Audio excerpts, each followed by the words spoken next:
Hello listeners, and welcome to the Montel Weekly Podcast, bringing you energy matters in an informal setting. In today's pod, we turn to the gas market. Wholesale prices have been extremely volatile over the past few weeks over fears that industrial action at Australian LNG facilities would curb gas supply to Europe. With market participants and liquidity returning after many took a summer break, were the price spikes earlier this month overdone? And what other factors will be important in the coming weeks? I'm Richard Sverrisson, and helping me to discuss these issues is Hvalbye, Analyst at SEB. Ole, the main focus recently has been on this strike in Australia. What do you make of this issue and the impact it could have? Well, that's of course an excellent question, and I think on top of everyone's mind these days is of course the potential full-scale disruption of the Australian LNG liquefaction plants. So, just taking back and see what this is all about is basically encompasses both the Woodside plants and the Chevron plants. So that will be Northwest Shelf, Pluto for Woodside, and then for Chevron it will be Gorgon and Wheatstone. And as you heard, it's been thrown around there for many weeks now, but combined these facilities account for something like 53% of Australia's LNG export, and that means of course around somewhere between 10 to 12% of the global LNG exports.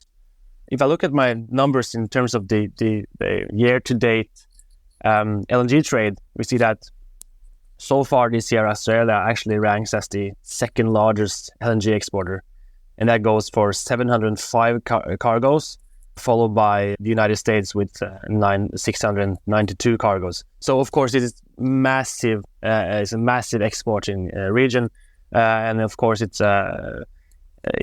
really nervous right now in terms of how this will play out in terms of the potential strike. Australia's very far away, and you made it very clear it's a massive exporter. But how will it impact European? Why has the European market been so jittery because of this strike? Of course, it has all about to do with the Australian potential exports to Australia anymore. They have to go out in the global market and source their gas for somewhere else. And that means sourcing the gas most likely from the US, which means that these US volumes are used to go to the European market, and now they will be sourced to the Asian market. So you will have some sort of a shuffling around of LNG volumes, meaning that the available spot cargoes for the European market, which is still in sort of a tight situation, would now go somewhere else. Hence, we have to have higher prices in Europe to get the amount of LNG we should have in terms of our demand. Absolutely. So we're at the end of August now, Ole. And prices have eased. Do you think that there's a less of a concern now with more liquidity in the market, as I mentioned in the intro? I mean, prices really spiked earlier this month, but now have fallen. What's going on? So I think in the front end we see quite substantial softening because of these super comfortable inventory levels in Europe. Right now we're at somewhere between 92 to 93% filled in terms of capacity at the end of August, and I think that sort of puts a lid on the front end prices. However, we still see a substantial contango structure in the market, meaning that forward prices are significantly higher. And this dynamics we have seen actually since November 2022. We have seen a decoupling of spot prices with longer dated prices. And that has gradually been growing towards where we are now, meaning that it had made a lot of sense putting natural gas into storage if you have available storage and sell it further out on the curve for a hefty premium. However, it gets to a point where inventories are so full that we're now seeing that we will likely, or we recently actually managed to fill inventories 2 months ahead of schedule. European Commission tend to have a target of 90% filled by 1st of November, and now we reached that already at the end of August. So I think it's fair to say that inventories is, of course, putting some sort of lid on the front-end prices, but I think also it's fair to mention or interesting to have in mind that inventories, they cover around, when they're completely filled, they cover around 1,100 terawatt hours in Europe. And this, if you look at the total demand in Europe over a full year, that's around 5,200. Hence, inventories only covered around 20% of the demand. So we're still really, really eager to get constant flow, either from the Norwegian continental shelf, North Africa, or LNG from global LNG volumes, as well as much as possible from Russia. I think people tend to forget, the market maybe tend to forget that inventories is just a small part of the puzzle. And it's really important to have constant flow all the time, all around the year, because that counts for the rest of those 80% of the demand. So you don't think the market overreacted to these concerns about and the impact of the strike in Australia? Yeah, I think we saw maybe an overreaction. I think it's more fair to say that, it shows how tight the European or the global LNG balance is, right? We are so very vulnerable to these supply disruptions, either if it's from Australia or it's in terms of maintenance from the Norwegian continental shelf, or it's further reduced volumes from Russia. We see it right away, and it affects the prices quite substantially. So just looking at the price development from the action from early August, we saw that the TTF spot, for example, surged around 50%. The same did the front month contract, around 50%. And we actually saw peaks at 44 euros and 48 euros for spot and front month, respectively, during August. And this is primarily due to the strike in Australia. But at the same time, we also saw that the futures contract for winter 23-24, and then I'm talking about Q1 24, they also were climbing around 20% or something, actually hitting 60 euros per megawatt hours. And what we have seen so far since these peaks in mid-August, we've seen that spot prices, front month prices has come down substantially. But the longer dated prices, either if it's winter or if it's full year 2024, they remain more sticky. And what I take out of this is that the longer term view here is that it's sort of like a nervous market. I think everyone understands that there's the global balance dictates sort of like a higher for longer case in terms of global natural gas. You've highlighted very clearly, Ole, the vulnerability of the market. That still, any signs of supply disruptions and prices will spike. But what's your outlook for the winter? I mean, if we get very cold forecasts, how high could prices go? You mentioned 60 euros. Could they go much higher than that if the outlook is for a cold snap, in say in January or February? It's also, of course, a great question, and then something we're trying to understand all the time. And what we're seeing is that in terms of the winter, as I also mentioned just recently, that everyone is talking about the inventories and how that will develop going forward.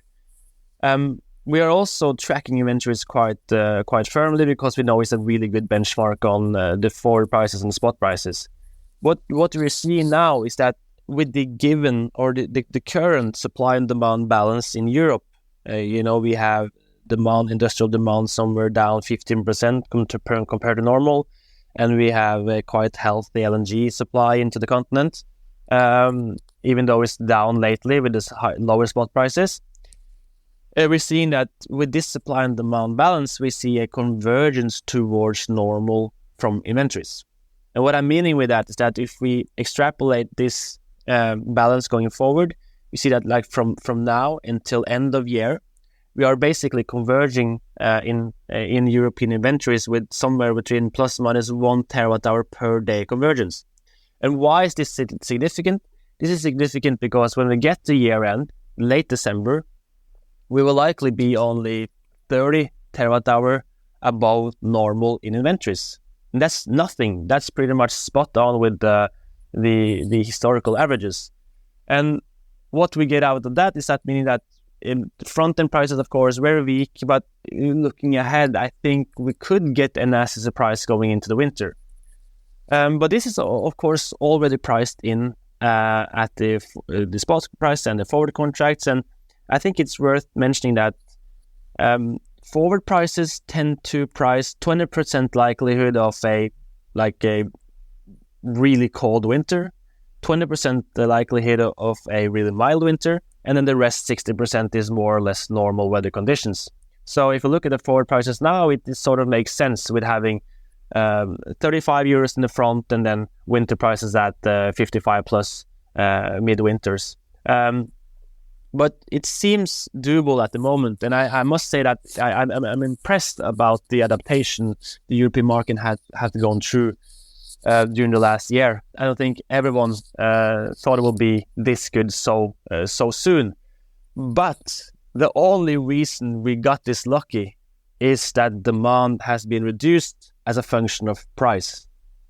And that's demand as a function of price both in Asia and in Europe. So basically, the Northeast Asian market had said no to gas volumes at these prices. But now we see they come down to a level where forward prices indicate that Asia will buy more, and then China will buy more, Japan will buy more, South Korea will buy more, meaning that we have to also outbid them going forward. So I'm more afraid of the global competitiveness in terms of bidding against Asia than in the inventory side of the story. That's very interesting. I'd like to return to demand a bit later in the discussion, Ole. But do you think that prices could spike above 100 euros if we do get a cold spell then? If you get a really cold spell, you could see prices spiking above 100 for short periods.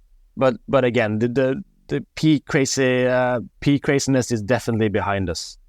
So this time it will be different, and we could of course see those kind of price spikes.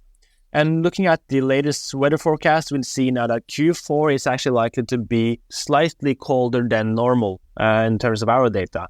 Of course, not very uncertain so far, but it's worth having in mind that it could get colder than expected. It's too soon to say it's the end of the energy crisis, Ole, do you think? I mean, you said the peak, you said that the craziness is behind us in a way, but, we're not quite there yet, are we? We're not out of the woods. Not at all. And if you look at the forward prices for just the winter, 55, you look at the forward prices for full year 2024, 40 plus, it's still 2 times and even higher than that above the historical average prices. So I think still we'll get back to this probably later, but the industrial sector in Europe, industrial in terms of demand, is still reluctant to lock in the purchase on these levels. I'd like to turn to Norway, Ole. I think a lot of the focus now is on Norwegian maintenance and the lack of supply, but this is surely just temporary. This is all planned and priced in, right? There is a pretty substantial maintenance on both upstream and midstream facilities in the Norwegian continental shelf at the moment. That was scheduled from 15th of August to 7th of November. Latest indications looks like to last around 7th of November. And what we're seeing is that if we calculate the loss of exports to the continent during from 15th August to November 7th, we see that we are losing roughly 0.2 terawatt hours per day over the entire period per day. So, and it maybe doesn't sound like a lot, but if you think about that 1 terawatt hour per day convergence I was talking about in terms of inventories, this will be directly translated during this August to November months as 1.2 terawatt hours per day convergence, right? Meaning that we could actually end the inventory filling or inventory level at even lower level below the zero line and not above the historical average. So it makes a huge difference because the market is so tight as it is. And I think it's also worth to mention that last day I was looking at this data, and then what we're seeing is that the piped natural gas flow from Norway now to the continent has dropped to their lowest level in actually over a year. And now we see flows at 1.7 terawatt hours per day compared to a normal of 3.25-ish. And I think it's it's really interesting because why are we seeing this maintenance season now, and why is it? Of course, it's sort of priced in, but what I think is important to have in mind is that we could see even more delays than usual, and we could also see that we are having more both planned and unplanned maintenance this year compared to normal, because last year we basically didn't have any maintenance at all, or everything was shuffled or shifted out in time because of the energy crisis during the majority of 2022. And I think it's, for example, we see that the Ormen Lange gas field, that startup has already faced 2 delays. If you look at the Gasco website now, the new estimation for startup is late September. So we have seen some delays on really large facilities so far, and I think we'll maybe start to see more of this going forward. And then you probably have a lose more than 0.2 terawatt-hours per day, and that will have a huge impact on the European market, in my mind. So that's still very much a bullish factor here, you'd say? Definitely, because we don't know, and this is so sensitive data, so we don't get any indication from Gasco right before they should have if something is delayed or anything like that.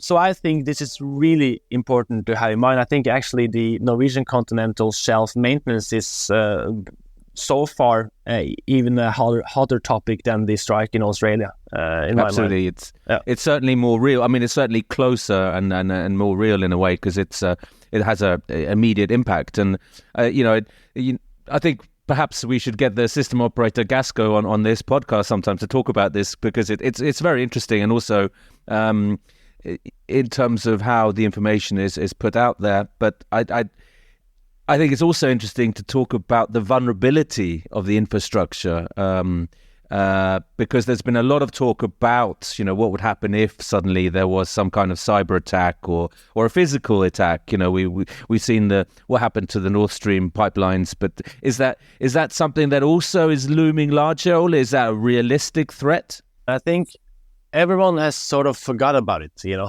So it's definitely likely, but it's not priced in at all. We don't see that in the prices at all going forward. And of course, it's only speculations, but I think our base case has always been that during the start of the war in Ukraine, our base case has always been that we will see blow up on some pipelines. We thought it will be the pipelines going through Ukraine, either Donbass or the other direction through Ukraine, but we didn't see that. So when we saw the blow up of both Nord Stream 1 and 2 in North Europe, we were very surprised. So, and it also sets sort of the stage for a likely sabotage of pipelines at the NCS as well. So I think it's important to have that sort of as a topic and discuss it, and maybe talk to some defense experts. But definitely super interesting. But not priced in at the moment. Yeah, but it's a sort of looming threat, as in any cyber attacks on energy infrastructure across Europe, whether it's gas pipelines or electricity transmission lines or power plants. I think this is a constant sort of threat that looms over us. But I don't want to make don't want to be scaremonger here either, Ole, but I think it is certainly, as you mentioned, it is a real threat. But moving on to demand, you mentioned, industrial demand for gas has fallen substantially. It's around 20%, according to some figures. Will this come back? Well, since mid-June, the TTF spot has been trading more or less like at plus minus 35 euros. And that's the equivalent of $60 per barrel of oil equivalent. And again, slightly or 1.8 times higher than historical normal. So in my mind, one think that such price levels should actually trigger an increased comeback of European industrial consumption, but it's really not that straightforward. And we still see that there's the industrial demand in Europe is significantly lower. From my sources, I see around 15% lower than historical normals. Yet it's up from the 35% below normal we saw midsummer 2022. But again, that was the peak craziness, right? And at that period, spot prices were hovering around 150 euros per megawatt hours. So the sort of like the delayed comeback, I think, is a consequence of industrial actors being very reluctant to lock in longer dated prices. And it goes a bit back to what we talked about, the future prices. So if you look at January, February 24 now, that's trading around 54 euros per megawatt hour. If you look at industrial consumers of natural gas, or the large industrial consumers, they are not speculants in the market. They just need to have some sort of outlook and what can I say, a bright view of what they should pay for the gas going forward. And I think what they're seeing, the longer dated price is just too high. It doesn't make economical sense to buy or update their hedging profiles based on the forward prices. So they need more. They need the longer dated prices to come down more or less at the levels with the spot 35 plus maybe, to be more reluctant to or be more eager to update their hedging profiles. So as of now, it looks like that maybe the largest European consumers is in a sort of a wait and see mode, basically just questioning the longer dated prices and optimally wishing to lock in their future hedges more in line with the spot. But of course, that's just wishful thinking in my mind. And then you see that some actors actually shifting their industry, some part of the industry somewhere else. Some actors continue to run on half machine, and some actors are using alternative fuels to make sure that they get their output they need to deliver. But again, this is not speculators in the market, but they just need some long-term view to be active. And I think right now that those longer-term prices are just too high. I think price obviously is utmost importance, and you say these are not these kind of companies. They don't actively speculate in the market. They want the long-term low price situation. But is there also a case for saying that some of these companies and their industrial processes have made, some efficiency gains? So that's also reduced some of their demand. The whole production processes or what have you, some have actually found ways to cut their energy use. Definitely. And I think, efficiency gains is the lowest hanging fruit. And that's what we saw last year as well. During the entire year of 2022, we saw this is where the company started. And also talking with all our clients in terms of large industrial consumers, we saw that this is where they started. Every possible thing that could be more efficient, they shift right away or optimize right away in the beginning of the European chaos. So yes, we have seen that, and that goes for in terms of gains in terms of percent. I think it's fair to say that maybe you will have in the long term you lost somewhere between 4 to 7% of the gas consumption. It's more than I actually expected, but it's a fair size. But it is also worth mentioning that we in Europe has been really what can I say, lucky with low natural gas prices and low energy prices for a really long time. So we had been a bit spoiled in terms of history. So now we saw that a sort of like a cleanup process was maybe about time anyway. So, but we have seen it in the industry, yes. Fascinating. I mean, we could talk for hours, Ole, but I sort of like to bring the discussion to a close and just finally look at Northeast Asia. So I think, what's your view on the outlook of demand and sort of storage in Asia? For example, China's recovery is slower than expected. Japan has much more nuclear online now. What's the view here going into the winter? Is it still going to attract a lot or as much LNG as it has done in the past? Yeah, no. As long as the price is right, I think they will come back. So it all boils down to the global balance again. And as we saw last year, the price was a function of, or the really high price, went down because demand disappeared as a function of high prices, right? So we could see something similar now entering into the winter, but so far we've seen a quite substantial uptick in energy LNG purchases in China. Not as much as we maybe thought, and it's still lower than what it should be in terms of history, and also lower what it should be in terms of all their newly started import infrastructure. But just China as an example, I think China will require more of everything. They will building out more nukes. They're building out even more coal plants at the moment. They're building out more efficient gas plants. They're building out a massive amount of renewables, and so they need more of everything.